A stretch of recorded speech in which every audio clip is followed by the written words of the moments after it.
नमस्कार, स्वागत है आप सभी का डीडी न्यूज की विशेष पेशकश एजेंडा में। अभिवादन स्वीकार कीजिए मेरा, मैं हूं आपके साथ मोहम्मद अतीक। एजेंडा में आज बात होगी भारत की आर्थिक विदेश नीति की।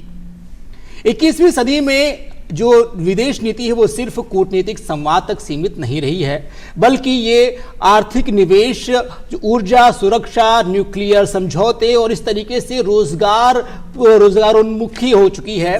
इसमें किस तरीके से एक दूसरे देश को लाभ पहुंचाया जाए, इस पर समझौते होते हैं। कई सारे फॉरेन ट्रेड एग्रीमेंट भी होते हैं जिनकी वजह से कहीं ना कहीं दोनों देशों को लाभ पहुंचता है। अगर हम पिछले एक दशक की बात करते हैं, जब से प्रधानमंत्री नरेंद्र मोदी सत्ता में आए हैं, उन्होंने कई सारे देशों की यात्रा की और इन यात्राओं का आउटकम ये रहा है कि आज वैश्विक पटल पर भारत की जो तस्वीर है वो निश्चित तौर पर बदली है। आज हर देश भारत की ओर उम्मीद की तरफ देख रहा है, जिसका जीता जागता उदाहरण अभी हाल फिलहाल में रूस के राष्ट्रपति जो पुतिन यहां पर आए थे उसमें देखने को मिला। कई सारे बातें हुई, कई सारे समझौते हुए। इस मुलाकात से कहीं ना कहीं जो जियोपॉलिटिक्स है उस पर भी असर पड़ा। अमेरिका की जो एक मोनोपोली हुआ करती थी, कहीं ना कहीं उस पर भी एक जो है अंकुश लगता हुआ दिखाई दिया। क्योंकि जिस तरीके से जब ऐसे दो बड़े देश आपस में मिलते हैं तो कहीं ना कहीं जो कई सारे समझौते होते हैं, एक दूसरे के हितों के लिए बातें होती हैं और वो धरातल पर भी उतरती हैं। अभी हाल फिलहाल में प्रधानमंत्री नरेंद्र मोदी ने 3 देशों का दौरा किया, ओमान, उसके साथ ही साथ इथियोपिया और जॉर्डन की यात्राएं की। आप भारत की जो लोकप्रियता उसका अंदाजा ऐसे लगा सकते हैं कि जो जॉर्डन के क्राउन प्रिंस हैं वो स्वयं मोदी का स्वागत करने के लिए, मोदी जी के साथ वेलकम करने के लिए आते हैं और खुद गाड़ी चला करके उनको लेकर के जाते हैं। कहीं ना कहीं ये भारत का जो डंका है वो विदेशों में बज रहा है और इसको लेकर के आज हम काफी कुछ बातें करने वाले हैं कि ये जो विदेश नीति चल रही है, जो कूटनीति चल रही है, आर्थिक स्थिति को लेकर के जो बातें हो रही हैं, दरअसल उसका ग्राउंड पर क्या कुछ रियलिटी है, कितना कुछ उसका फायदा हमें मिल रहा है, हमारी जनता को मिल रहा है और रोजगार के कितने ज्यादा अवसर उत्पन्न हो रहे हैं। इन सभी मुद्दों पर बातचीत करने के लिए आज हमारे साथ स्टूडियो में बेहद खास और अनुभवी पैनल मौजूद है, जिनसे मैं आपका परिचय कराना चाहूंगा। हमारे साथ इस वक्त मौजूद हैं स्टूडियो में, आप हैं गौरी शंकर गुप्ता जी। आप पूर्व राजनयिक हैं, उसके साथ ही साथ कई सारे देशों में राजदूत रहे हैं, हाई कमिश्नर रहे हैं, उसके साथ ही साथ यूनेस्को में भी अपनी कुछ जिम्मेदारी दे चुके हैं। और एक अलग परिचय इनका यह भी कि एक ऑथर भी हैं, कई सारी किताबें भी इन्होंने लिखी हैं जो देश भर में और विदेशों में भी बिक्री हो रही हैं। 8 लैंग्वेज में इनकी किताबों का जो है रूपांतरण किया गया है। सर, आपका हमारी चर्चा में बहुत बहुत स्वागत है। सबसे पहले दूरदर्शन के सभी दर्शकों को मेरा अभिवादन, मेरा नमस्कार। और आतिक जी, आपका बहुत बहुत बिल्कुल धन्यवाद कि आपने बुलाया आज की चर्चा के लिए। इसी के साथ जो हमारी दूसरी जो पैनलिस्ट हैं उनका नाम है लाल सिंह फौजदार। आप वरिष्ठ पत्रकार हैं। जियोपॉलिटिक्स में क्या कुछ चीजें हो रही हैं, जो यात्राएं होती हैं, उसको लेकर के काफी पैनी नजर रखते हैं। इनके भी अपने अनुभव हैं, इनसे भी हम काफी कुछ जानने की कोशिश करेंगे। लाल साहब, आपका हमारी इस चर्चा में बहुत बहुत स्वागत है। थैंक यू अतीक, आपका बहुत बहुत धन्यवाद। और साथ ही दूरदर्शन के दर्शकों का भी मैं आभार व्यक्त करता हूं कि इतनी अहम चर्चा में आपने मुझे शामिल किया है। और जब आर्थिक स्थिति की अगर बात हो रही हो और कोई अर्थशास्त्री इस पैनल में ना हो, ऐसा हो ही नहीं सकता, इसलिए हमने आर्थिक क्षेत्र से एक आर्थिक को लेकर के प्रोफेसर अंशु भारद्वाज मैडम को बुलाया है, जो कि आप इकोनॉमिस्ट हैं। मैडम, आपका भी इस चर्चा में बहुत बहुत स्वागत है। और हम अपने एजेंडा की शुरुआत करें, क्योंकि इस एजेंडा की रवायत है कि हम सवाल जवाब जरूर करते हैं, लेकिन उससे पहले हम समझते हैं कि दरअसल ये जो मुद्दा है वो क्या कुछ है मोदी जी के आने से, और कहीं ना कहीं जो ये पॉलिटिक्स बदली है, क्या कुछ है। एक रिपोर्ट के माध्यम से पहले आपको समझाते हैं, उसके बाद निश्चित तौर पर हम सवाल जवाब का सिलसिला शुरू करेंगे। तो आइए जल्दी से देखते हैं ये विशेष रिपोर्ट।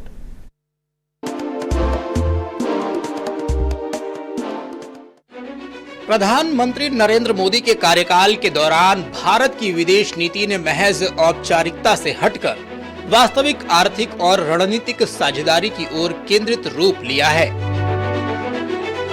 यह नीति अब केवल राजनयिक संबंधों तक सीमित नहीं, बल्कि व्यापार, निवेश, तकनीकी सहयोग, ऊर्जा सुरक्षा और वैश्विक मूल्य श्रृंखला में भारत की सहभागिता को बढ़ाने वाली बनी है। यह बदलता हुआ दृष्टिकोण भारत को एक आत्मनिर्भर वैश्विक केंद्र के रूप में प्रतिष्ठित कर रहा है। बड़े अर्थशास्त्रों के साथ संतुलित संबंधों की नीति अपनाई जा रही है और वैश्विक राजनीतिक अनिश्चितता के बीच भी अपना व्यापार विस्तार जारी रखते हुए आर्थिक नेतृत्व का प्रचार किया जा रहा है। भारत आर्थिक नीति के साथ साथ वसुधैव कुटुंबकम की नीति के साथ आगे बढ़ रहा है। प्रधानमंत्री मोदी ने स्पष्ट किया है कि हम दुनिया में शांति के पक्षधर हैं। अभी हाल ही में रूस के राष्ट्रपति व्लादिमीर पुतिन भारत के दौरे पर थे। रूस और भारत के बीच शिखर वार्ता में कई आर्थिक साझेदारी MOUs हुए हैं, जिनका लक्ष्य भविष्य में व्यापार और निवेश को बढ़ाना है। दोनों पक्षों ने 2030 तक व्यापार को $100 बिलियन तक बढ़ाने का लक्ष्य रखा है। ऊर्जा, डिफेंस, उत्पादन, संस्कृति और स्वास्थ्य को जोड़ते हुए 16 समझौतों पर हस्ताक्षर हुए। इसी क्रम में प्रधानमंत्री की ओमान, जॉर्डन और इथोपिया की यात्राएं भारत के लिए बहुआयामी लाभ लेकर आई हैं। ओमान भारत का पश्चिम एशिया में एक महत्वपूर्ण साझेदार है। प्रधानमंत्री की इस यात्रा से भारत को खाड़ी क्षेत्र में व्यापार और निवेश के नए अवसर मिले। भारतीय निर्यातकों, विशेषकर MSME, फार्मा, टेक्सटाइल और जेम्स ज्वेलरी सेक्टर को खाड़ी बाजार में बेहतर पहुंच की संभावना बनी। वहीं जॉर्डन के साथ भारत की साझेदारी राजनीतिक स्थिरता और क्षेत्रीय संतुलन के लिहाज से अहम है। इस यात्रा से रक्षा, शिक्षा, पर्यटन और IT सहयोग को बढ़ावा मिला। पश्चिम एशिया में भारत की मध्यमार्गी और विश्वसनीय शक्ति की छवि और मजबूत हुई। भारतीय श्रमिकों और पेशेवरों के लिए अवसरों के विस्तार की संभावनाएं बनी। इथोपिया अफ्रीका का उभरता हुआ आर्थिक केंद्र है। प्रधानमंत्री की यात्रा से भारत अफ्रीका व्यापार और निवेश संबंधों को गति मिली। कृषि, स्वास्थ्य, इंफ्रास्ट्रक्चर और क्षमता निर्माण में सहयोग के रास्ते खुले। भारतीय कंपनियों को अफ्रीकी बाजार में निवेश और विस्तार के नए अवसर मिले। भारत की ग्लोबल साउथ नेतृत्व भूमिका और मजबूत हुई। मोदी सरकार के दौरान भारत की आर्थिक विदेश नीति अधिक सक्रिय, परिणाम उन्मुख और वैश्विक आर्थिक व्यवस्थाओं से जुड़ी हुई है। रणनीतिक साझेदारियों के जरिए भारत की वैश्विक आर्थिक भूमिका सशक्त हुई है और आने वाले वर्षों में इन नीतियों के व्यापक और दीर्घकालिक लाभ प्राप्त होने की संभावना बनी हुई है।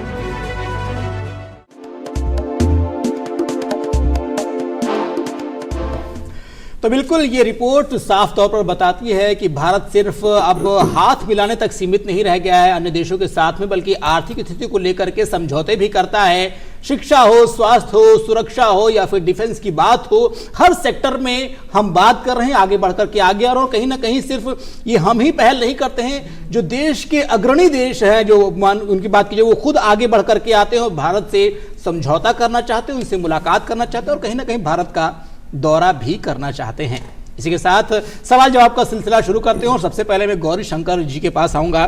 सर, अगर हम पिछले दशकों की अगर बात करते हैं, एक दशक की बात कर लेते हैं, जब से प्रधानमंत्री नरेंद्र मोदी सत्ता में आए, काफी कुछ चीजें बदली, बहुत सारे देशों का दौरा किया, जिसका नतीजा ये भी रहा कि G20 जैसा जो बड़ा इवेंट होता है वो भारत में आयोजित हुआ। कई सारे देशों के जो राष्ट्राध्यक्ष थे वो भारत में आए। आप इन सारी परिस्थिति को कैसे देखते हैं? अतीक जी नमस्कार। देखिए, सबसे पहले मैं ये कहना चाहूँगा कि पिछले 10-11 साल में भारत की जो विदेश नीति है उसमें एक आमूल परिवर्तन आया है। मेरे को वो दिन याद आते हैं जब हमारे मंत्री विदेशों में जाने की कोशिश करते थे और उनके अपॉइंटमेंट के लिए हमें कई महीनों तक इंतज़ार करना पड़ता था जी। और विदेशी सरकारें कहती थी कि अभी हम उनको रिसीव करने की स्थिति में नहीं है, कोई ना कोई बहाना बना लेते थे। अभी बिल्कुल स्थिति उल्टी हो गई है। विदेश के सभी राष्ट्राध्यक्ष भारत आना चाहते हैं और हमारे लिए उनकी विजिट को शेड्यूल करने में कई बार मुश्किलें आती हैं। तो ये एक बहुत ही बड़ा परिवर्तन हमारी विदेश नीति में आया है। इसके साथ ही विदेश नीति में आप देखें कि आजकल आर्थिक मामले हों, चाहे सामरिक मामले हों, चाहे सामाजिक या एजुकेशन से रिलेटेड मामले हों, वो सब विदेश नीति के एक हिस्से बन गए हैं। एक देश की आंतरिक नीति के ऊपर विदेश नीति का पूर्ण रूप से प्रभाव पड़ता है और ये दिखाई भी देता है। अभी रूस के साथ हमारे संबंधों को लें तो आप देखिए हमारे रक्षा संबंध बहुत पुराने समय से मजबूत रहे हैं, लेकिन अभी हम एनर्जी के जो हमारी ऊर्जा संबंधी आवश्यकताएं हैं उनको लेकर के बहुत कड़े अच्छे संबंध हमारे बन रहे हैं रशिया के साथ। अभी हमारा जो ट्रेड है, जो आयात निर्यात है, वो करीब 68 बिलियन डॉलर का है और टारगेट ये है कि अगले 4-5 साल में इसको 100 बिलियन डॉलर तक पहुंचा दिया जाए। इसी तरह से परमाणु ऊर्जा के क्षेत्र में रशिया के साथ बहुत बड़े वार्तालाप हो रहे हैं और नए परमाणु संयंत्र भारत में लगाने की पूरी चेष्टा हो रही है और काफी कुछ चीजें तैयार हो ही रही हैं। सर, इसी में मेरा एक सवाल ये भी कि जैसा भी अपने अपनी बात की शुरुआत में ही कहा कि एक दौर ऐसा भी था भारत का कि जब हम कभी विदेशों के पास जाते थे, किसी ऐसे देश के पास जाते तो हमें अपॉइंटमेंट लेने के लिए लाइन लगाना पड़ता था और कई बार चीजें डिनाई कर दी जाती थी। लेकिन आज अगर वर्तमान में देखा जाए, एक उदाहरण मैं देना चाहूंगा कि अभी रूस के राष्ट्रपति व्लादिमीर पुतिन भारत के दौरे पर आए और अभी हाल फिलहाल में भी ऐसी भी चर्चाएं चल रही हैं, ऐसी संभावना बन रही है कि जो यूक्रेन के राष्ट्रपति हैं जेलेंस्की, वो भी भारत आना चाहते हैं, इसे इच्छा जताई है। तो क्या आपको ऐसा नहीं लगता कि जो दो देश युद्ध की स्थिति में हैं वो भारत की तरफ उम्मीद की भरे देख रहे हैं कि भारत एक उम्मीद की किरण है, अगर हम भारत में जाते हैं तो कहीं ना कहीं कुछ नई चीजें निकल करके आ सकती हैं, कुछ समझौते हो सकते हैं कहीं ना कहीं। तो क्या लगता है कि भारत इस स्थिति से, इस लिहाज से कितना सशक्त हुआ है? देखिए, भारत की जो अंतर्राष्ट्रीय क्षमता है उसमें बहुत वृद्धि हुई है जी, और सभी संसार के देश हैं वो भारत की तरफ अपना मुंह करके देख रहे हैं। यहाँ तक कि अमेरिका भी भारत की तरफ देख रहा है। भारत एक उभरती आर्थिक शक्ति भी है और यही कारण है कि चाइना भी भारत की तरफ देखना शुरू कर रहा है। तो ये जो जेलेंस्की का जो विजिट की जो चर्चा चल रही है, ये एक वास्तविकता है। जेलेंस्की चाहते हैं कि भारत अपना जो रूस के साथ में बहुत प्रगाढ़ संबंध हैं उनका उपयोग करके किसी तरह से इस युद्ध की समाप्ति करे और वहां पे शांति की स्थापना करे। लेकिन हम ये भी चाहते हैं, हमारा सरकार ये चाहती है कि अगर ये संपर्क बने और हम इसमें मध्यस्थता करें तो वो एक निष्कर्ष पर पहुंचनी चाहिए। तो हमारी सरकार जरूर उस चीज की थोड़ा सा इंतजार करेगी कि वो परिस्थितियां बने जिसमें हम मध्यस्थता करके दोनों देशों के बीच में शांति करवा सके। क्योंकि जिस तरीके से कई बार देखा जाता था अमेरिका इन मामलों में ज्यादा दखल रखता था, लेकिन अब भारत की ओर लोग ऐसे देख रहे हैं। अगर ऐसा होता है तो कहीं ना कहीं भारत के लिए एक अहम कदम साबित होगा और भारत की तस्वीर और सशक्त होगी वैश्विक पटल पर। फौजदार साहब, आपके पास आ रहा हूं मैं। जिस तरीके से अभी हाल फिलहाल में 3 देशों की यात्रा प्रधानमंत्री नरेंद्र मोदी ने की, कई सारी चीज़ों को लेकर के बातें हुई, वार्ताएं हुई, जिसका अभी हमने शुरुआत में ही बताया कि जो जॉर्डन के क्राउन प्रिंस थे उन्होंने उनका स्वागत किया, स्वयं गाड़ी चला करके उनको वेलकम करते हुए लेकर के गए। आप कैसे इस चीज़ को देखते हैं कि क्योंकि जिस तरीके से अभी हाल फिलहाल में बताया कि एक दौर ऐसा भी था कि अपॉइंटमेंट लेना पड़ता था और आज एक दौर है कि लोग भारत की ओर उम्मीद से देख रहे हैं, भारत में आना चाहते हैं, क्या कहेंगे आप? देखिए, एक बड़ी बात कही उन्होंने कि एक जमाना जब हमारे नेताओं को समय लेना पड़ता था, समय नहीं मिलता था। मैं थोड़ा सा मैं अतीत के साथ जाऊंगा कि भाई स्वर्गादपि गर्यसी जननी जन्मभूमिश्च स्वर्गादपि गर्यसी, मेरी जन्मभूमि स्वर्ग से बढ़कर है। जब भगवान राम ये कहते हैं लक्ष्मण से कि हमें अब लंका विजित कर लिए लेकिन इसको हम अपनाएंगे नहीं, इसको छोड़ देंगे। ठीक है, आपको मैं बता रहा हूं हमारी विदेश नीति वहां से शुरू होती है और आज उसी विदेश नीति पर मोदी चल रहे हैं। कैसे? थोड़ा सा समय लूंगा मैं, ठीक हो सकता है ऐसा लग रहा होगा कि मैं जा रहा हूं, लेकिन मैं क्यों समझाना चाहता हूं इस बात को। जब वो लाइन बोली जाती है भगवान राम द्वारा कि जननी जन्मभूमिश्च स्वर्गादपि गर्यसी, जननी जन्मभूमि स्वर्ग से भी बढ़कर है लक्ष्मण, हमें नहीं चाहिए लंका। लंका छोड़ दी, लंका सौंप दी। लेकिन आपको पता आक्रमण क्यों किया? आक्रमण इसलिए किया कि उसने हमारी मां सीता का अपहरण किया था। यही हमारी नीति है, हमें किसी देश की 1 इंच भूमि नहीं चाहिए, लेकिन अगर हमारी माताओं बहनों का सिंदूर उजड़ेगा तो हम भी निश्चित तौर पर ऑपरेशन सिंदूर करना पड़ेगा और हमने करके दिखाया। ये हमारी विदेश नीति है, हमें किसी के 1 इंच भूमि नहीं चाहिए, लेकिन हम भी अपने 1 इंच भूमि नहीं देंगे। अतीक, आज भारत उसी दिशा में चल रहा है। एक बात और इन दिनों आप सुन रहे होंगे क्योंकि दोनों तो बहुत विद्वान वक्ता हैं कि विरासत और विकास इसको हम बहुत सहज लेते हैं, लेकिन आप इसमें बहुत अंदर जाएंगे ना अतीक तो पाएंगे कि वास्तव में क्या हम क्यों ऐसे आर्थिक रूप से आज उभरती ताकत कैसे बने। आप देखिए भारत क्यों उभरती ताकत बन रहा है और कैसे बन रहा है। अगर आप ये चाहें कि हम तकनीकी के दम पे बहुत आगे बढ़ रहे हैं तो बड़ा मुश्किल है। अमेरिका, चाइना, रशिया, इनसे टक्कर लेना, ठीक है। हमने कहा विरासत। आज देखिए, एक छोटा सा उदाहरण देना चाहता हूँ अतीक में, बहुत से विदेशी परिवार आते हैं भारत में और वो क्या जानते हैं, हमारे कई जगह जाते हैं, आश्रम जाते हैं, कई जगह जाते हैं कि भाई आखिर भारत में ऐसा क्या है कि आप नहीं टूटे? हम इतने विकसित हैं, करोड़पति हैं, तमाम सुविधाएं हमारे पास हैं, शांति नहीं है। हम बड़े तनाव में रहते हैं, टेंशन में रहते हैं। आपके पास क्या है? तो हमारा पता जवाब क्या होता है? हमारा जवाब होता है हमारा परिवार। हमारा परिवार पिछले 5000 साल के, मैं वेदों के इतिहास की बात नहीं कर रहा हूं, पिछले 5000 साल से वो कड़ी है जो आज तक मजबूत कड़ी के रूप में जुड़ा हुआ है। तभी तो भारत ने कहा था अयम निजय पर्वेती गणना लघु चेत साम उदार चरता नाम तू वसुदेव कुटुंबकम। ये तेरा है, ये मेरा भाव मेरे अंदर नहीं है, मैं तो पूरी वसुधा को ही परिवार समझता हूं। उस नीति पर चलते हैं। बिल्कुल, और यही कारण है कि आज मोदी जी ने विरासत भी और विकास भी का नारा देते हुए कहीं ना कहीं जो देश जो आगे बढ़ रहा है उस पद्धति पर आगे बढ़ रहे हैं।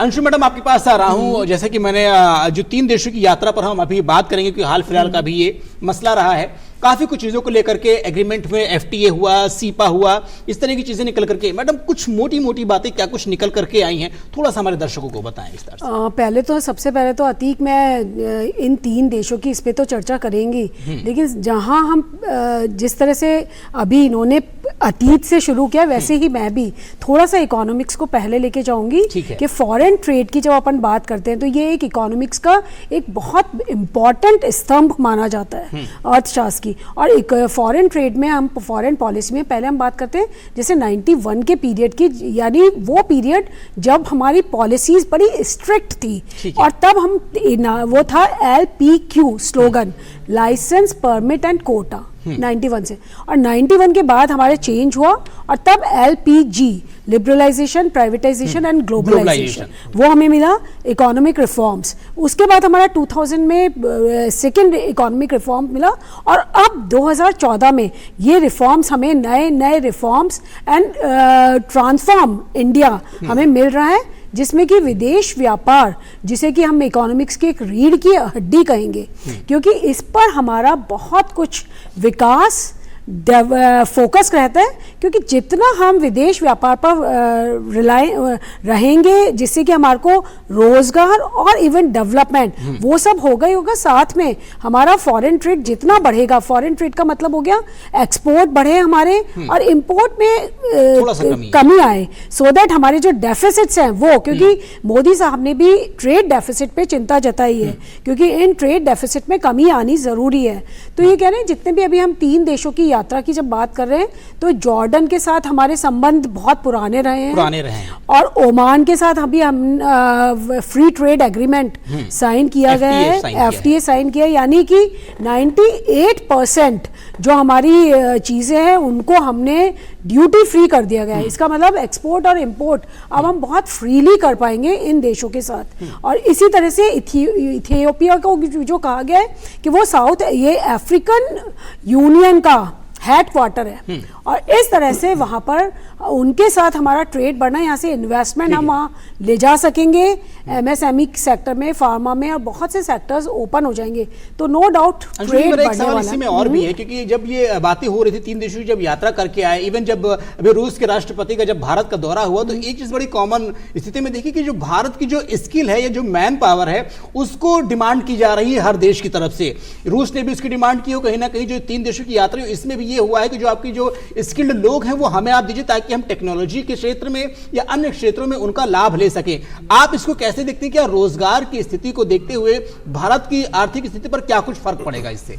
ये बिल्कुल सही है कि हमारे स्किल की हर जगह डिमांड हो रही है जी। और हमारे आज चाहे जो जितने भी डेवलप कंट्रीज हैं वो भी भारत की तरफ रुख कर रही है और हमारा सर्विस सेक्टर इसीलिए बहुत इंपॉर्टेंट माना जा रहा है। और हमारी यहाँ की एजुकेशन और टेक्नोलॉजी इन द सेंस जो ह्यूमन टेक्नोलॉजी है, ह्यूमन डेवलपमेंट है, वो बहुत साउंड है। तो स्किल के तौर पर ये हमारे लिए एक बहुत बड़ा एग्जाम्पल माना जा रहा है जो हमारे को एम्प्लॉयमेंट देने वाला है।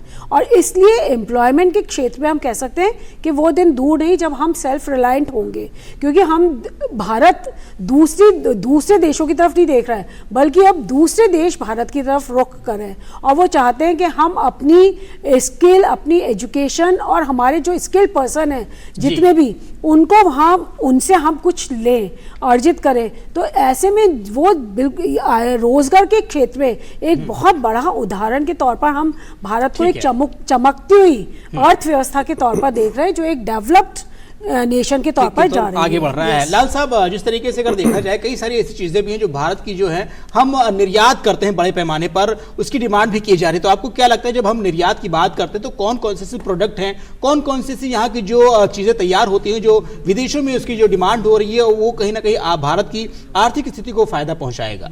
देखिए बिल्कुल अतीक, आप यूँ समझें कैसे हम आज उभरती शक्ति बन रहे हैं। आज अगर हम योग की बात कर लें तो आप देखिए, मैं बहुत छोटी बात कर रहा हूँ, योग की जो चटाई बनती है ना, हमारी जो माताएं बहनें बनाती हैं घर पर, वो आज विदेशों में मांग है उसकी।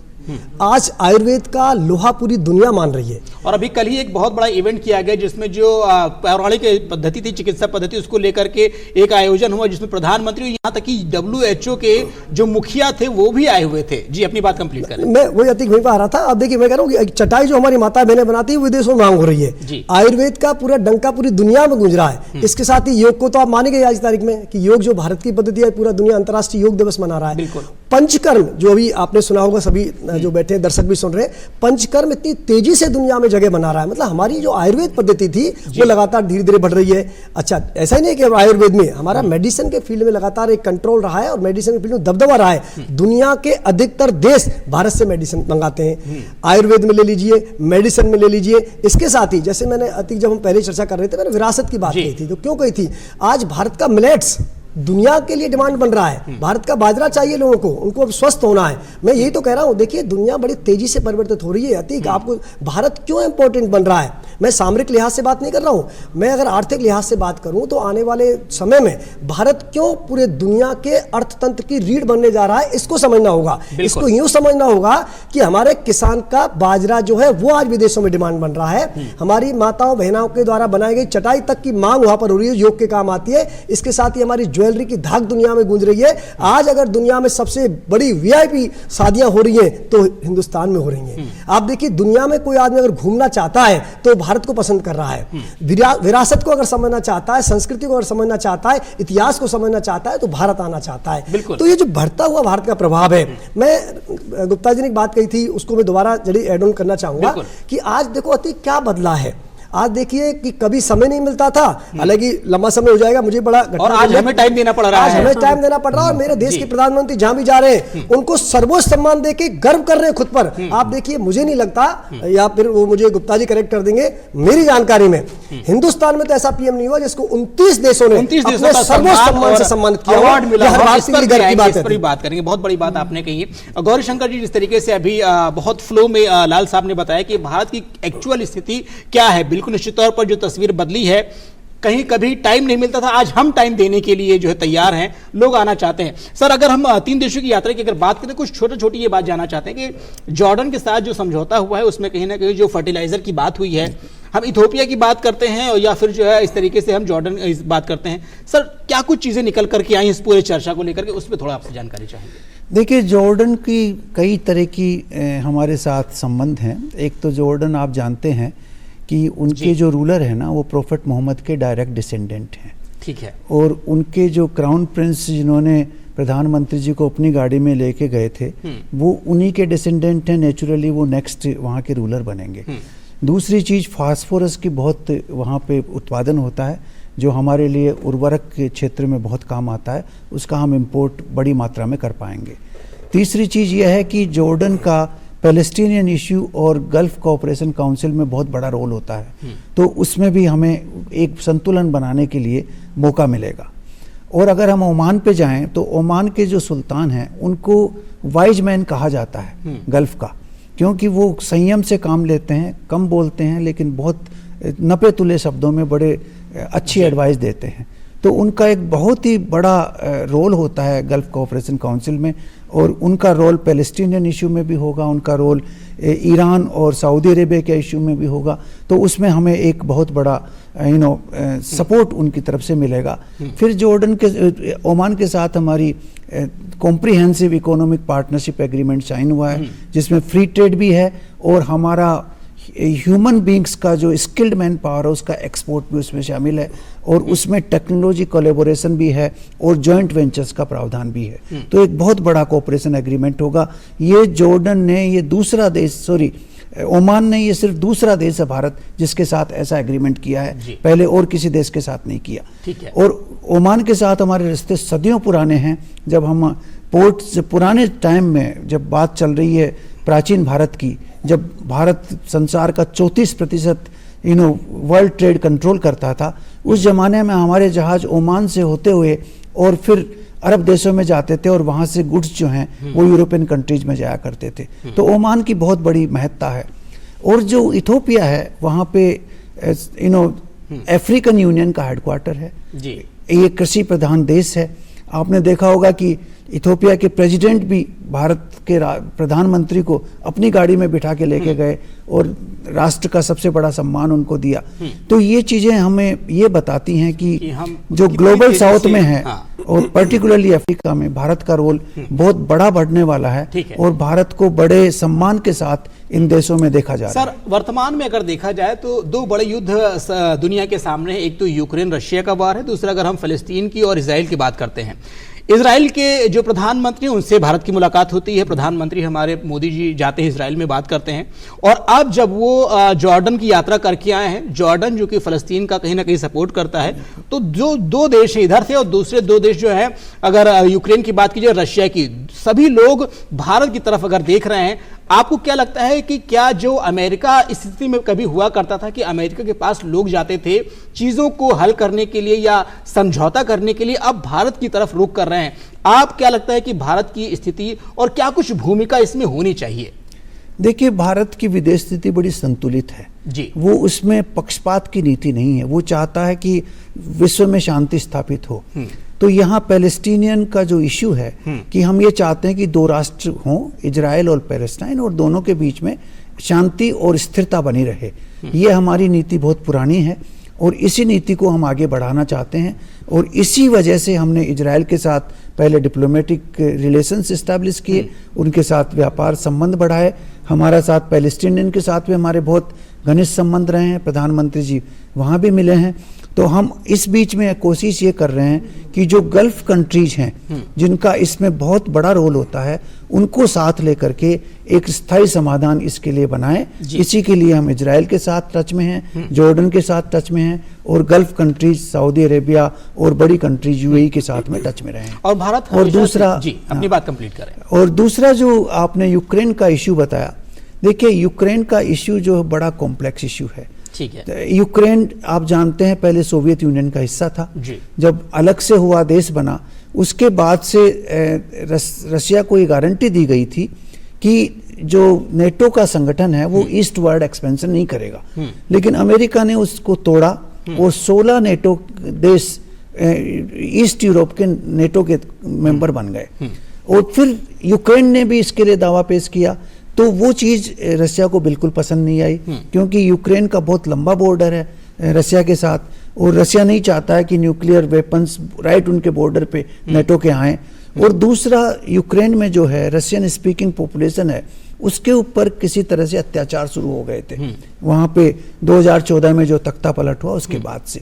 तो इन दोनों चीज़ों को लेकर के दोनों देशों में तनातनी बढ़ी और फिर ये युद्ध की अवस्था जो बनी है। तो उसको भी बैलेंस करने के लिए, क्योंकि भारत के संबंध रशिया के साथ बहुत अच्छे हैं, यूक्रेन के साथ भी बहुत अच्छे हैं, और उन दोनों को ध्यान में रखते हुए यूक्रेन भी चाहता है कि भारत की मध्यस्थता हो। सर, अभी हाल फिलहाल की एक खबर भी है, यूक्रेन और रूस के युद्ध की अगर बात करते हैं तो जो यूरोपियन कंट्रीज है उन्होंने $90 बिलियन की जो है आर्थिक सहायता यूक्रेन को जो है प्रोवाइड कराई है। ऐसे में आपको क्या लगता है कि जब ये जो दोनों युद्ध की स्थिति में है, क्या लगता है कब ये स्थिति समाप्त होने के कगार पर है और भारत इसमें क्या कुछ रोल निभाएगा?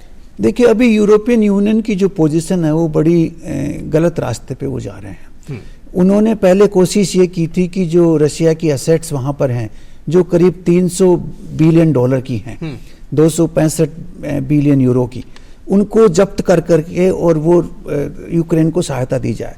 लेकिन वो उनका प्रयास सफल नहीं हुआ, क्योंकि उसमें बेल्जियम, हंगरी और ये एक दूसरा देश, ये तीनों देश मिलकर उसका बहुत उन्होंने विरोध किया। उन्होंने कहा कि ये अंतर्राष्ट्रीय नियमों के अगेंस्ट में है, ये होना नहीं चाहिए। तो उन्होंने दूसरा रास्ता निकाला है कि अपनी तरफ से उन्होंने $90 बिलियन का ऑफर, हाँ वो एड का ऑफर, लेकिन ये एड जो दी जा रही है वो फिर वापस युद्ध में ही झोंकी जाएगी और युद्ध को और ज्यादा आगे बढ़ाएगी, एक्सपेंड किया जाएगा। तो मैं नहीं चाहता कि इस तरह का प्रपोजल और आगे बढ़े।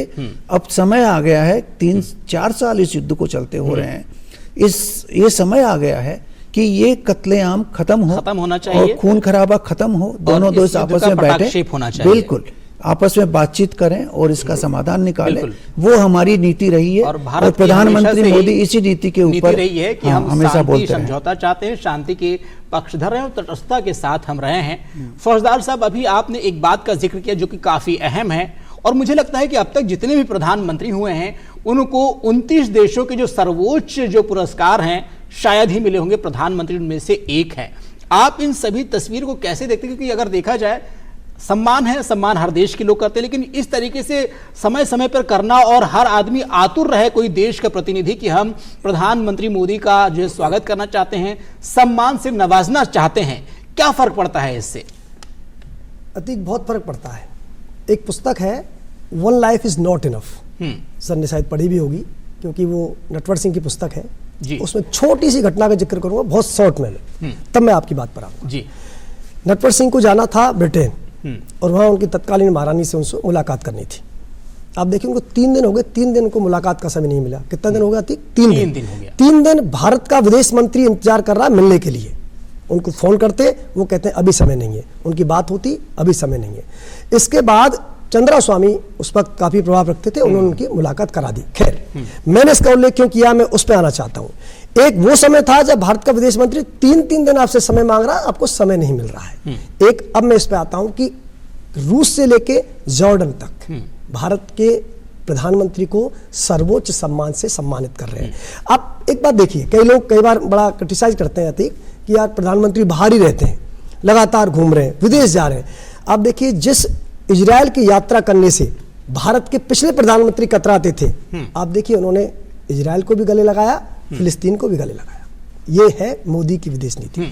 अब देखिए, आप मान लो बड़े देशों में जा रहे हो, ठीक है, आप रूस जा रहे हो, अमेरिका जा रहे हो, फ्रांस जा रहे हो, ब्रिटेन जा रहे हो, लेकिन जो छोटे देश आपकी तरफ देख रहे हैं और जो हमारे व्यापार का एक बड़ा माध्यम रहे हैं, मैं लगातार एक बात कह रहा हूं, हमने अपनी जो पुरानी नीति को जब छोड़ा है ना ठीक, जब हम अपनी विरासत को छोड़कर कहीं किसी की नकल करने के लिए बढ़े, हमको विदेश नीति में भी घाटा हुआ है, आर्थिक नीति में भी घाटा हुआ है। लेकिन जैसे हमने दोनों स्तरों पे वसुधैव कुटुंबकम को अपनाया, अपनी आर्थिक नीति यानी अपनी विरासत को आगे बढ़ाने का काम किया, हम दोनों जगह आगे गए। आपने कहा कि 29 देशों में, आप देखिए, एक वो तस्वीर मैं आपको बता रहा हूं, एक ये तस्वीर बता रहा हूं। एक तस्वीर और गौर करना, आप पुतिन आते हैं भारत में जी, हम ग्रांड वेलकम करते हैं, उनका स्वागत करते हैं। आप देखिए, दुनिया को एक बड़ा मैसेज किया जाता है जिस पर चर्चा नहीं हो रही है।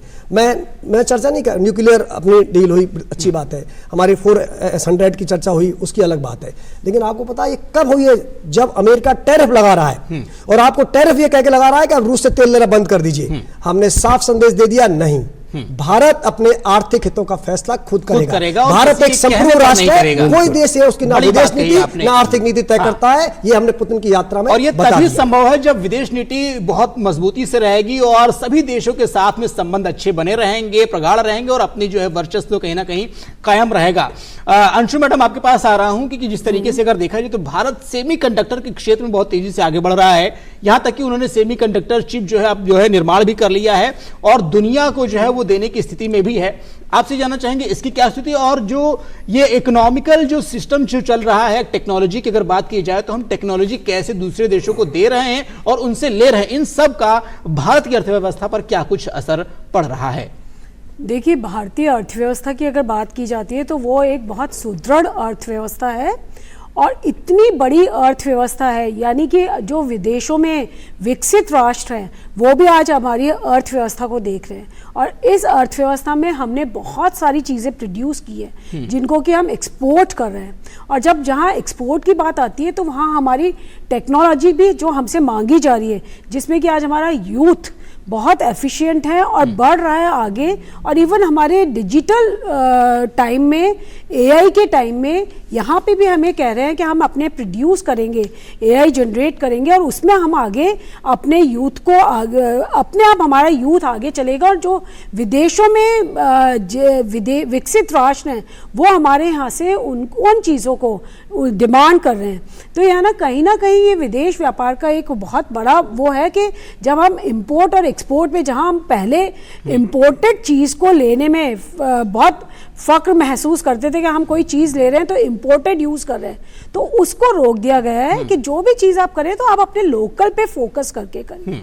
और ऐसे में हम उनको फोकस करके हम इसीलिए प्रधानमंत्री ने लोकल फॉर वोकल का भी नारा दिया है। वो पहले ही हुआ है, क्योंकि डेवलपमेंट जब हम बात करते हैं डेवलपमेंट की, तो बहुत जरूरी है कि हम जो हमारे हम जिसमें महारत हमारे को हासिल है हम उनमें उन्हें बढ़ाएं, आगे उनको लेके जाए।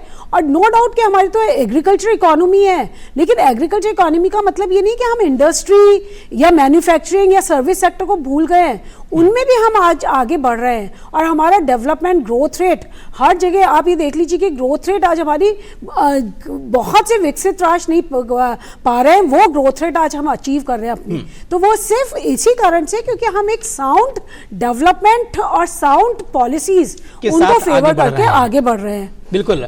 गौरीशंकर सर, जिस तरीके से अभी फौजदार साहब ने टैरिफ वॉर का जिक्र किया, अभी हाल फिलहाल में हमने देखा 2-3 महीने पहले जिस तरीके से अमेरिका ने भारत पर कई सारे जो है टैरिफ लगाए और उसके बाद डबल भी उसको कर दिया, आपको क्या लगता है इस टैरिफ से भारत पर कोई फर्क पड़ता है? क्योंकि जिस तरीके से जो 3 देशों की जब यात्रा प्रधानमंत्री करके आए तो उन्होंने ये एग्रीमेंट किया कि भाई साहब हम टैरिफ जो ड्यूटी रहेगी वो हटा ही देंगे, 0% पे काम करेंगे। तो क्या लगता है कि इससे कोई बहुत ज्यादा फर्क पड़ता है? और अगर हम अदर कंट्रीज की बात करते हैं तो क्या इससे क्या कुछ फायदा हम दोनों देशों को या जिससे भी हमारे जो पार्टनर हुए अलायंस पार्टनर उनको फायदा मिलता है? देखिए, ऐसा है कि टैरिफ की जो पॉलिसी है वो किसी दूसरे देश के वो कहें कि दबाव में आके हम बनाएं, ये बिल्कुल गलत है। हमारी विदेश नीति स्वतंत्र है, हम हमारे देश के हितों के हिसाब से बनाएंगे। अगर अमेरिका हमको डायरेक्ट करता है तो नेचुरली हम उसको एक्सेप्ट नहीं करेंगे। ठीक है। तो ये जो टैरिफ की जो पॉलिसी 50% लगाई है उससे थोड़ा नुकसान जरूर हुआ है भारत को, क्योंकि 2-3 क्षेत्र हैं। एक तो जेम्स एंड ज्वेलरी है, एक आपका लेदर सेक्टर है, एक टेक्सटाइल सेक्टर है, और इन सेक्टर्स में थोड़ा सा आपको नुकसान होगा। लेकिन हम FTA और देशों से कर रहे हैं। हम कर रहे हैं, यूरोपियन यूनियन से हो रहा है, ब्रिटेन से हो गया है, अभी गल्फ कंट्रीज से हो रहा है, तो वो वापस अपना वो लेवल पे पहुंच जाएगा और हमारे एक्सपोर्ट्स इससे अफेक्ट नहीं होंगे। एक्चुअली अगर आप एक्सपोर्ट्स के फिगर देखें पिछले 2 महीनों में, उनमें वृद्धि हुई है, कमी नहीं हुई है। तो और रास्ते निकल गए हैं, नए मार्केट्स हमको मिल गए हैं, तो उससे हमें घबराने की कोई ज़रूरत नहीं है। लेकिन हम विदेश नीति में किसी के दबाव में आकर कोई निर्णय नहीं लें, ये बड़ा क्लियर हमारी सरकार का मैसेज है और वो मैसेज रहना भी चाहिए। जी बिल्कुल। और मैं ये भी कहना चाह रहा था कि अब आप देखिए अमेरिका से भी 3 बड़े-बड़े कॉरपोरेशंस पिछले 15 दिन में आए। गूगल आया, आपका अमेजोन आया और आपका माइक्रोसॉफ्ट आया। उन्होंने भारत में $75 बिलियन के इन्वेस्टमेंट अनाउंस किए हैं। आपने देखा होगा, प्रधानमंत्री मोदी से ये सब लोग मिले, बड़ा आंकड़ा है। हाँ, तो एक बहुत बड़ा संदेश जा रहा है कि जो प्रेसिडेंट ट्रंप कर रहे हैं ये नेचुरली अमेरिका के हित में नहीं है। अमेरिका के कॉरपोरेशन चाहते हैं कि भारत के साथ हमारे संबंध बढ़े, क्योंकि भारत उनको एक बहुत बड़ा मार्केट दिखता है। भारत के अंदर जो शिक्षित लोग हैं वो एक बहुत ऊंचे स्तर के टेक्नीशियंस हैं जो उन सब कंपनीज के अंदर एक्सपर्टीज प्रदान कर रहे हैं। यहाँ तक कि माइक्रोसॉफ्ट ने तो ये कहा कि अगर आप हमको भारत से इन लोगों को नहीं लाने देंगे तो हमें भारत जाके वहीं पे कार्य करना पड़ेगा। तो ये जो संदेश बिल्कुल साफ है कि हमारी जो युवा वर्ग है उनकी प्रशिक्षण क्षमता जो बनी है वो बहुत गजब की है, उनकी इमेजिनेशन गजब की है, उनके जो उपलब्धियां हैं वो गजब की हैं। वो अमेरिका को भी उपलब्धियों को चाहिए और देशों को भी चाहिए। अब रशिया भी, हमारा रशिया के साथ इस बारे में संबंध हुआ है। रशिया से ही हम शुरुआत करते हैं, क्योंकि रशिया अभी हाल फिलहाल में जिस तरीके से उसके प्रेसिडेंट का जब यहाँ पुतिन का जब दौरा हुआ, कहीं ना कहीं जो अदर कंट्रीज थे, अगर हम पड़ोसी देशों की बात करते हैं, चाइना की बात करते हैं, पाकिस्तान की बात करते हैं या अमेरिका की बात करते हैं, काफी पैनी निगाहें बनाकर रखी थी। और जिस तरीके से जो समझौते हुए, पुतिन ने साफ तौर पर कह दिया कि हम भारत को बेरोक टोक जो है तेल का जो है निर्यात करते रहेंगे। और हमने भी इस तरीके से जो ट्रंप की एक धमकी थी कि आप अगर जो है रूस से अगर चीजें खरीदेंगे तो हम टैरिफ लगाएंगे, लेकिन उसके बावजूद हमने निर्णय लिया अपनी इच्छा शक्ति के साथ में, हम निर्णय के साथ में जो है ऑयल खरीदते रहे। और इसके साथ एक आगे बढ़कर के एक और बड़ी बात निकल करके आई कि रूस ने जो न्यूक्लियर डील भी की कि अगर आप न्यूक्लियर एनर्जी बनाते तो हम पूरा सहयोग करेंगे। इस तरीके से क्या लगता है कि आपको जो रूस के साथ हमारे संबंध रहे हैं कितने प्रगाढ़ हुए, और जो ये अभी हाल फिलहाल का दौरा रहा है कितना कारगर रहा है, कितना फायदेमंद रहा है दोनों देशों के लिहाज से? आप देखिए, जब 1998 में हमने न्यूक्लियर एक्सप्लोजन्स किए थे वाजपेयी जी के टाइम में, सभी देशों ने हमारे ऊपर सैंक्शन लगाए थे, वेस्टर्न कंट्रीज। रशिया एक ऐसा देश था जिसने कोई सैंक्शन नहीं लगाई और हमारे साथ न्यूक्लियर कोलैबोरेशन चलता रहा।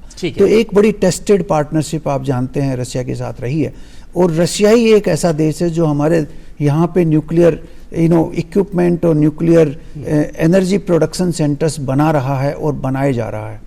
अभी रशिया ने एक बहुत बड़ा टेक्नोलॉजिकल इनोवेशन किया है जिसके अंदर मोबाइल न्यूक्लियर प्लांट्स वो बना रहा है, जिसको आप एक जगह से दूसरे जगह पे विस्थापित भी कर सकते हो।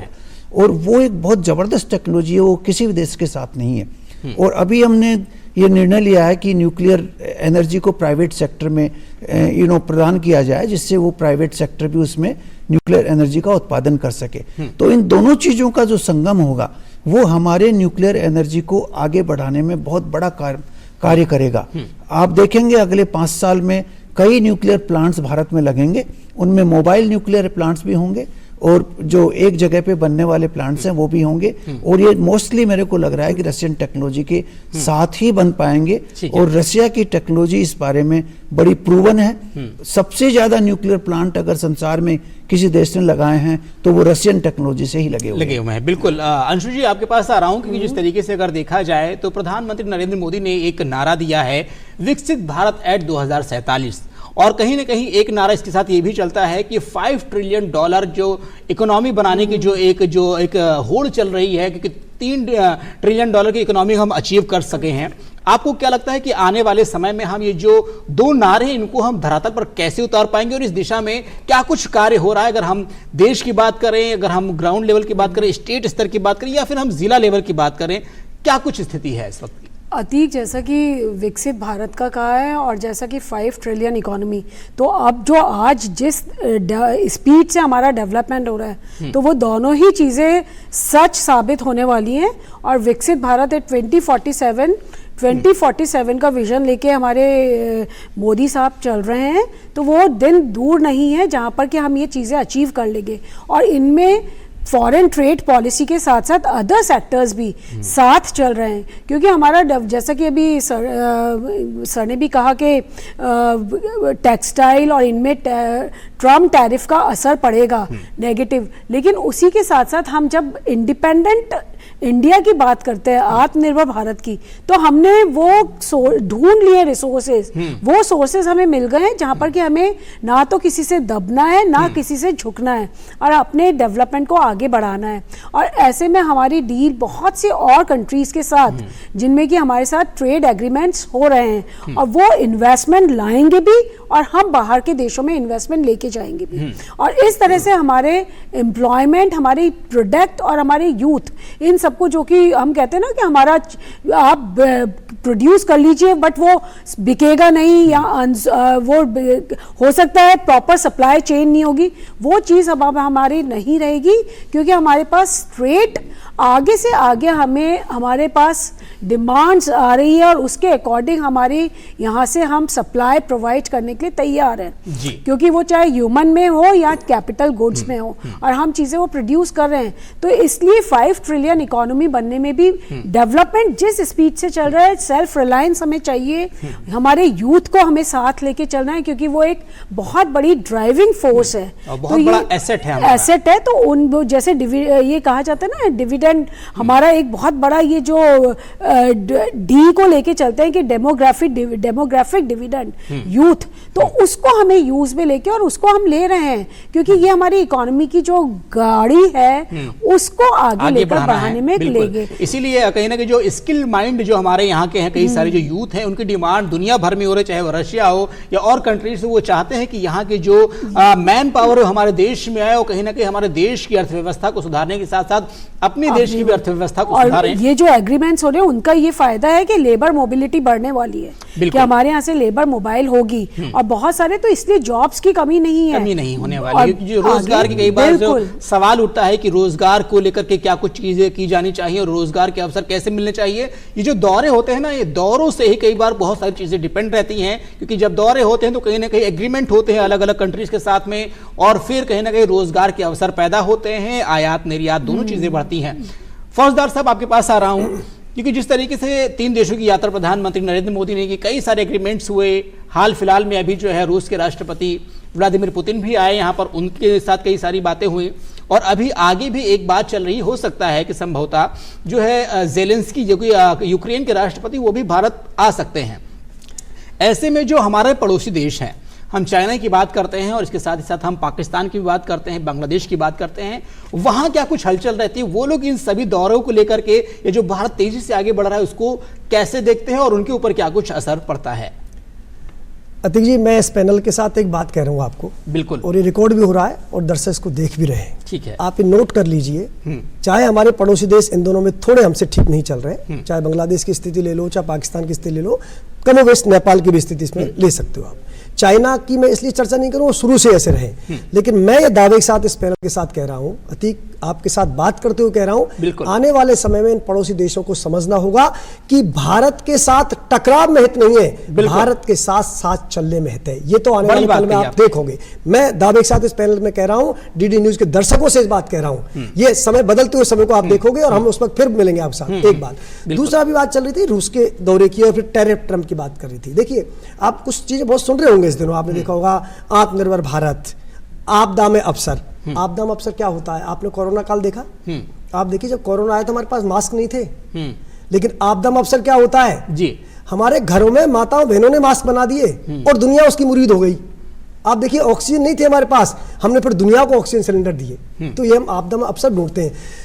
गौरीशंकर जी बता रहे थे, बड़ी बात कह रहे थे, ठीक है, हमारे 3 जो क्षेत्र हैं उन पे हम काफी अमेरिका असर डालेगा, टेक्सटाइल पे असर डालेगा, हमारे ज्वेलरी पे उसका असर पड़ेगा, लेकिन नए मार्केट हमने खोजना शुरू कर दिया है।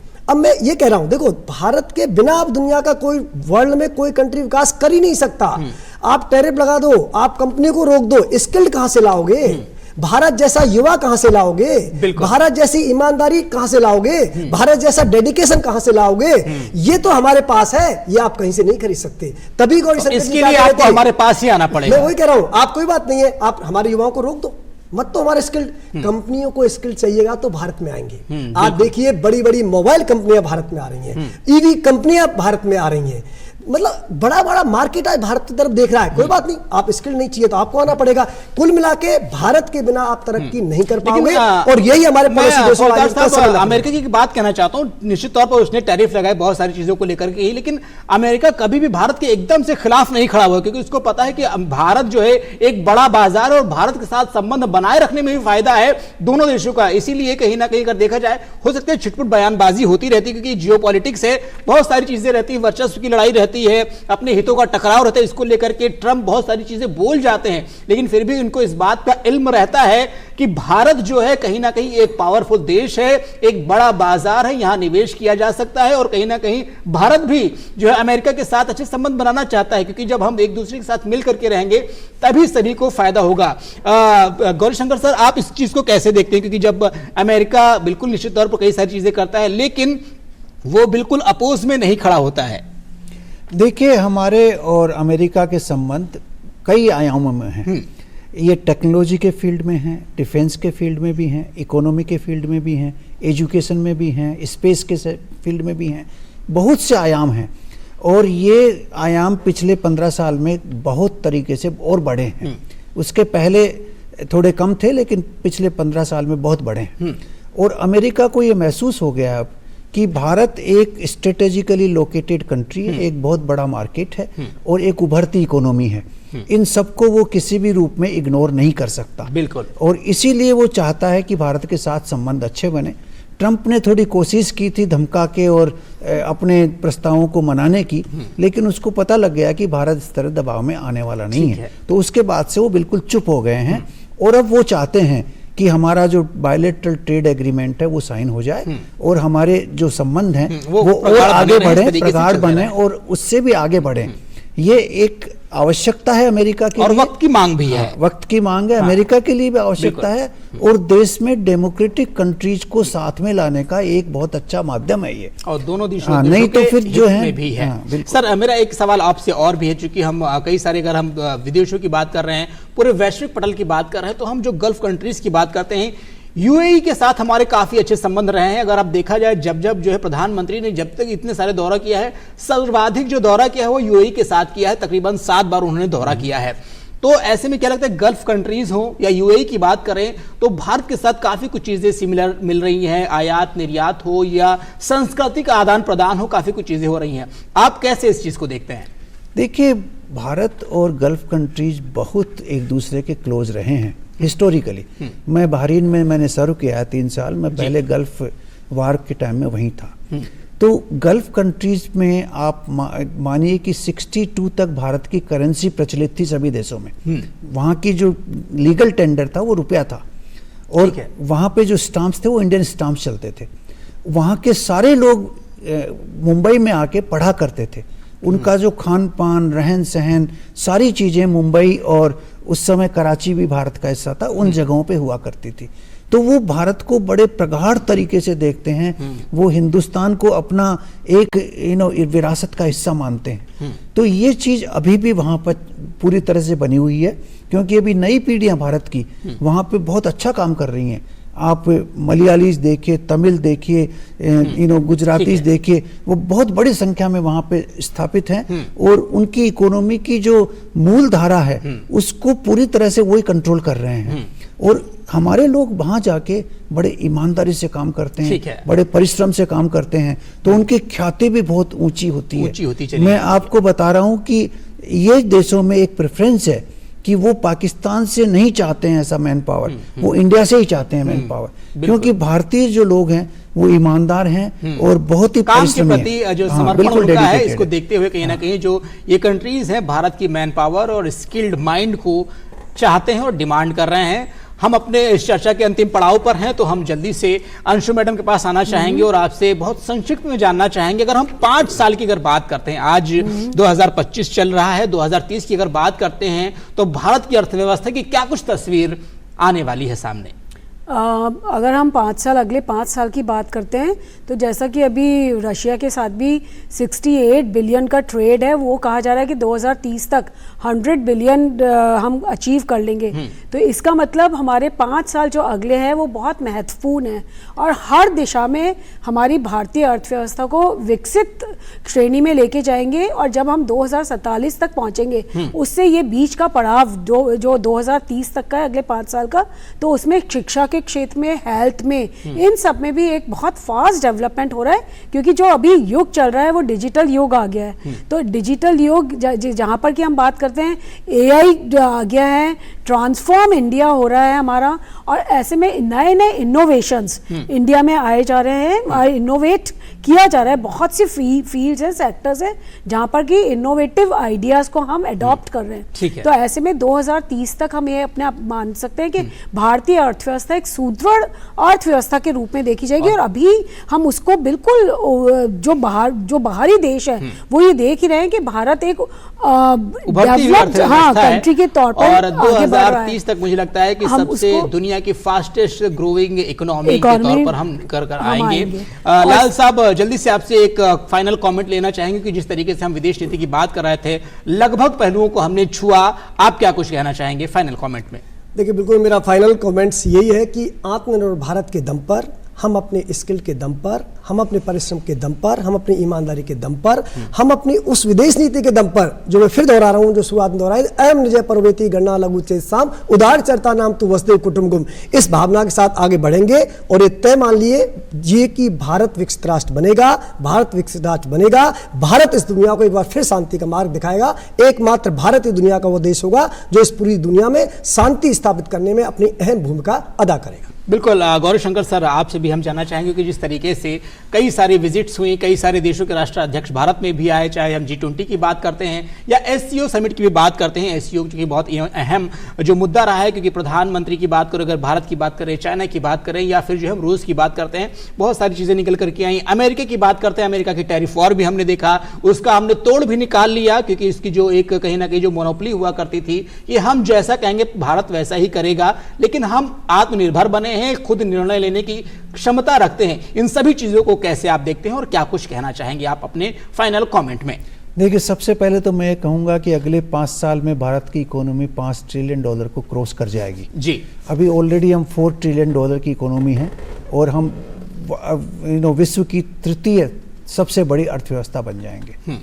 दूसरी चीज़ यह है कि हमारे जो इंटरनेशनल रिलेशंस में जो से है, जिसको हम कहते हैं कि जो आवाज़ है, वो आवाज़ और बढ़ेगी और सभी देश भारत की तरफ देखेंगे और भारत से मैत्री संबंध करना चाहेंगे। मैं फौजदार साहब से सहमत हूँ कि हमारे जो नेबरिंग कंट्रीज हैं वो भी ये चाहेंगे कि भारत के और हमारे संबंध अच्छे हों। ये उनको समझ आएगी, देरी से आए लेकिन ज़रूर आएगी ये समझ। तीसरी चीज़ मैं ये कहना चाहूँगा कि भारत एक इस तरह की व्यवस्था बनाएगा कि सभी देशों में एक इंडिपेंडेंट फॉरेन पॉलिसी का विकास हो, किसी देश के दबाव में आके वो अपने निर्णय नहीं लें। ये उदाहरण हमने प्रस्तुत कर दिया है। ये उदाहरण अफ्रीका देशों को भी चला गया है, एशिया के देशों को भी चला गया है और उसी उदाहरण को फॉलो करते हुए और देश ये चाहेंगे कि हम एक संतुलित विदेश नीति बनाएं, अमेरिका या चाइना के दबाव में नहीं आए और ऐसी नीति हो जो पूरे विश्व के लिए हितकारी हो, वो एक नई नीति बनेगी। और इसके साथ मैं ये भी देखता हूँ कि यूनाइटेड नेशंस की जो है वो रिफॉर्म भी आगे बढ़ेंगे। हो सकता है कि भारत UN सिक्योरिटी काउंसिल का मेंबर बन जाए अगले 5 साल या 7 साल में। मेरे को ऐसा लगता है कि अल्टीमेटली ये एक सत्य है जो सिद्ध होगा और इसके बिना यूनाइटेड नेशंस इनइफेक्टिव रहेगा जब तक भारत उसका परमानेंट UN सिक्योरिटी काउंसिल का मेंबर नहीं बनता। तो भारत की छवि जो है इकोनॉमिक फील्ड में बढ़ेगी, भारत की अर्थव्यवस्था आगे आएगी, भारत में विकसित देश के सारे लक्षण अब आगे बढ़ रहे हैं। आप देखिए जिस तरह के फ्रीवेज यहाँ बन रहे हैं, जो रेलवेज का जो ट्रांसफॉर्मेशन हो रहा है, संसार का सबसे बड़ा एयरपोर्ट बन रहा है अपने ग्रेटर नोएडा में, और इस तरह की जो चीज़ें हो रही हैं, अभी जो टनल्स बनी हैं, जो हाईएस्ट रेलवे का ब्रिज बना है और जो मुंबई के अंदर अटल सेतु बना है, इन सब चीज़ों को अगर आप देखें तो एक नया ट्रांसफॉर्मेशन हो रहा है। डिजिटल वर्ल्ड में तो भारत ऑलरेडी सबसे आगे है, आगे बढ़ ही रहा है। जितना ट्रांजैक्शन आज UPI से होते हैं। विकसित भारत एट 2047 की जो परिकल्पना है, जो संकल्पना है, वो ग्राउंड पर और धरातल पर उतर रही है। गौरी शंकर जी, आपने जो आपके अनुभव थे, आपने अलग अलग देशों में जो सर्व किया, उसके साथ साथ आपने राजदूत के तौर पर काम किया, आज आपने हमारे चर्चा में बखूबी उसको जो हमारे दर्शकों तक पहुंचाया, उसके लिए आपका बहुत बहुत धन्यवाद। अंशु मैडम, आपका भी बहुत बहुत आभार जो आपने अर्थव्यवस्था को लेकर काफी कुछ जो बारीकियां थी वो बताएं, क्योंकि जब कई बार लोग जो देश होते हैं, दो देश आपस में मिलते हैं तो बहुत सारी चीजें निकलती हैं। हो सकता है कि आम नागरिकों को समझ में ना आए, लेकिन इसका असर जरूर पड़ता है। आपका भी बहुत बहुत धन्यवाद। और इसके साथ ही साथ लाल सिंह फौजदार साहब, आपने जिस तरीके से जो भारत को लेकर जो एक तस्वीर है, वो बदलती हुई तस्वीर कैसे आने वाले समय में भारत को आगे ले जाएगी, और इन जो अर्थव्यवस्था की बात करते हैं, हम फॉरेन पॉलिसी की बात करते हैं, कितनी ज्यादा सशक्त होगी, उसके बारे में आपने प्रकाश डाला। आपका भी आभार।